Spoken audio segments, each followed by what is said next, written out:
Кудайдын чакырыгы 21 февраль.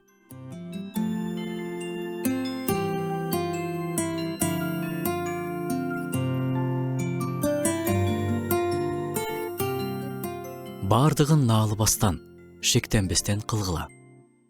Наалбаган жашоо бекем ишенимдин көөлүгү. Наалуу бул эң эле тынч күнөөлөрдүн бири. Ал дайыма эле үнүн чыгарбайт жана адамдын өзүн ичинен талкалайт. Бардыгын наалбастан жана шектенбестен кылгыла, дейт элчи Павыл. Наалуу негизи жүрөктөн башталат. Бул жөн гана сөздөр эмес, бул жүрөктүн абалы. Кудайдын эркине нааразы болуу, жашыруун каршылык көрсөтүү. Сыртынан адам өз ишин кылып коюп жашай бериши мүмкүн. Иштей бериши, кызмат кылып, башкаларга жардам берип жүрө бериши мүмкүн. Бирок ичинин баары Кудайга карата нааразычылыкка толгон.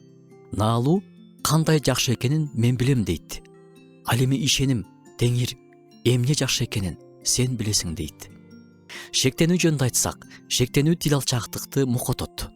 Шектенүү бул жерде чындыкты издөөдө эмес, Кудайдын эрки менен өзүнө таянуунун ортосундагы тайсалдоо. Кудай болсо биздин тайсалдап туруубузду эмес, ага баардыгын толук тапшырып, наалбастан жана шектенбестен жашашыбызды каалайт.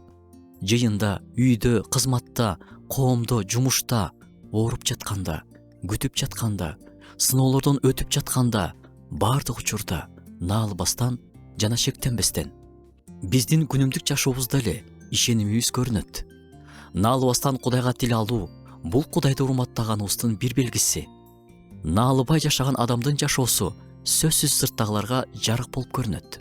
Адам кыйынчылыкта да рахмат айта алса, сыноолор учурунда наалбаса, бул иш жүзүндөгү насаат. Мындай насаат дароо эле жүрөккө жетет. Ошентип жыйынтыктасак, наалуу жана шектенүү тынчтыкты жана кубанычты уурдайт. Кудайга толук тапшыруу жашоону жарык кылат. Ошондуктан баардыгын наалбастан жана шектенбестен кылалы.